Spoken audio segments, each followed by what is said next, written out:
Is Farming Simulator 25 realistic enough? That's up for debate, but thanks to mods, we can take the simulation to a whole new level. Today, I'll show you mods that change the game, from realistic vehicle breakdowns and extreme weather to small details that make you feel like you're on a real farm. And one of them might make your life much harder or add an incredible level of immersion. Without further ado, let's get started. We're kicking off with a mod that completely overhauls the vehicle breakdown system, if you can even call it that, because the in-game system exists, but it's barely noticeable. This mod, however, adds a lot more realism. For example, your battery can run out if you leave your tractor's lights on for too long while the engine is off, which can cause some trouble. Additionally, engine temperature is now a factor, so if you try to go full throttle on the field, right after starting up, you'll get a warning that the engine is still cold, and in the worst case scenario, you might even damage it. For those who love numbers, besides temperature, you'll find more detailed information about your vehicle, such as real-time fuel consumption.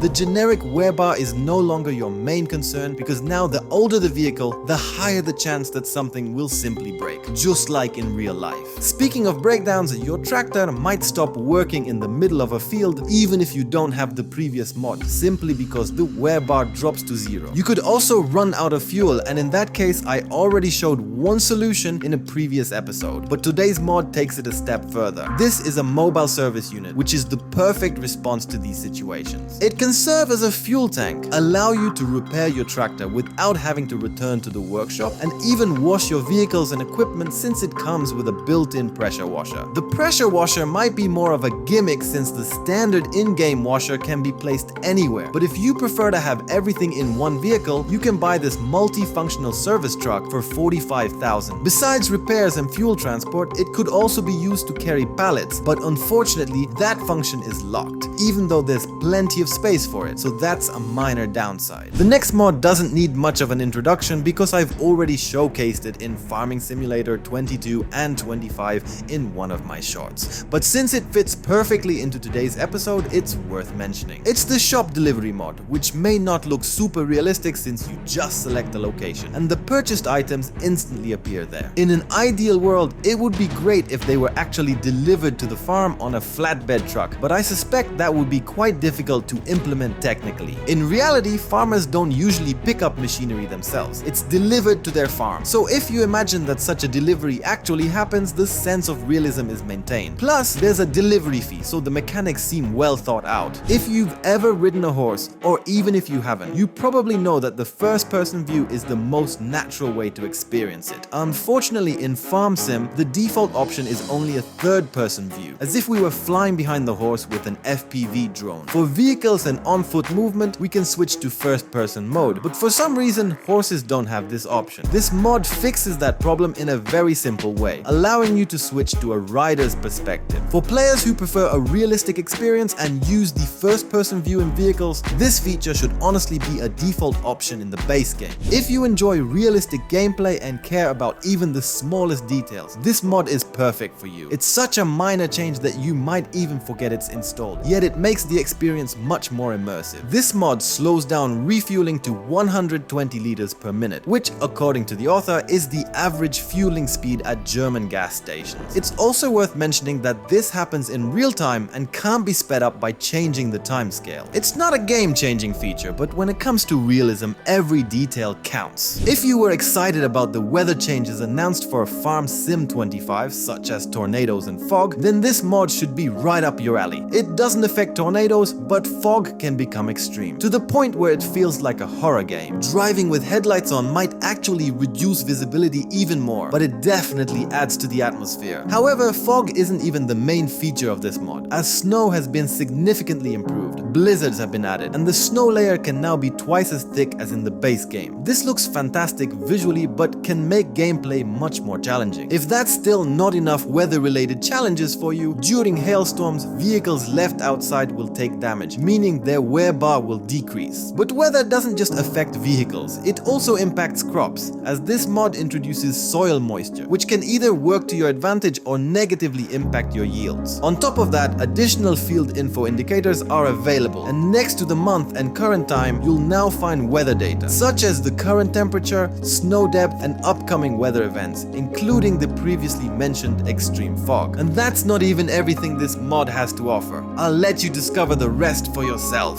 Since I've already mentioned mods that were available in Farm Sim 22, we're not done yet, because the mod that changes dirt colors is making a comeback. It's a shame that this still isn't in the base game because it's not as minor of a tweak as something like a realistic hitch, and it really adds a lot to the immersion. In my opinion, this is a big step toward realism, and I think everyone would appreciate having this feature in the base game. Thanks to this mod, dirt on vehicles can have up to 10 different variations, and my personal favorite is white dirt, which appears when driving over a limed field. It looks so good that it almost makes you not want to wash your tractor, and if you do, at least you instantly know what job you just finished. Mowing and grass work also become much more interesting, as grass dirt on machines looks incredibly well done. The next mod is almost the opposite of the previous one, as it's a much more subtle change. It introduces dynamic tool lowering, meaning that implements gradually sink into the ground instead of instantly being buried when lowered. In the base game, this happens immediately, which isn't very realistic. In reality, after lowering a tool, you need to drive forward a bit for it to properly dig into the soil, and that's exactly what this mod replicates. Visually, it looks much better and adds a lot to the realism. Unfortunately, there's one major downside. It only works with modified machines. According to the mod's description, it currently supports just one type of implement, available in 3 different sizes. It's a shame this wasn't applied to all default machines, but I assume it's due to technical limitations. The next mod is one of those that increase realism and add more advanced farm simulation, but at the same time it might make life a bit harder. It disables automatic grain unloading in combines, meaning you now have to manually trigger the unloading process. I'm sure some players will argue that this is unnecessary and only complicates gameplay, as it adds an extra step to empty the grain tank. But remember, this is a simulator, and in reality, combines don't magically start unloading just because they detect a trailer under the auger. Well, unless such systems already exist, but personally, I've never seen one. So if you enjoy having more control over your vehicles, this small detail can boost immersion and make gameplay feel more realistic. The next mod is very similar to the previous one, and I think it will appeal to the exact same group of players. It disables automatic lifting of implements when attaching them. While I can still believe that a combine might have a sensor detecting a trailer under its auger, the fact that an implement automatically lifts itself when attached seems much less realistic. In real life, connecting implements is a more complex process, requiring proper hydraulic setup and manual operation rather than instantly lifting them into working position. I assume the game developers wanted to make gameplay smoother, but if you prefer full control over your equipment, this mod is perfect for you. If you're still looking for more ways to make the game harder, I've got the perfect cherry on top, a mod that adds realistic fuel price fluctuations. In the base game, fuel prices are completely static, which is strange considering that most other products have dynamic pricing. Why didn't the developers apply this to fuel as well? We can only guess, but luckily this mod fixes the issue. However, there's one small catch. Despite fuel prices changing, there's no graph to track fluctuations. Now, whether this is a downside or a feature is up for debate. On one hand, in real life, we also can't predict fuel prices with certainty, and we never know if the price will suddenly spike tomorrow. In that sense, this mod perfectly reflects reality. Let me know in the comments which mods you'd like to see in the next episode. Subscribe, and I'll see you soon.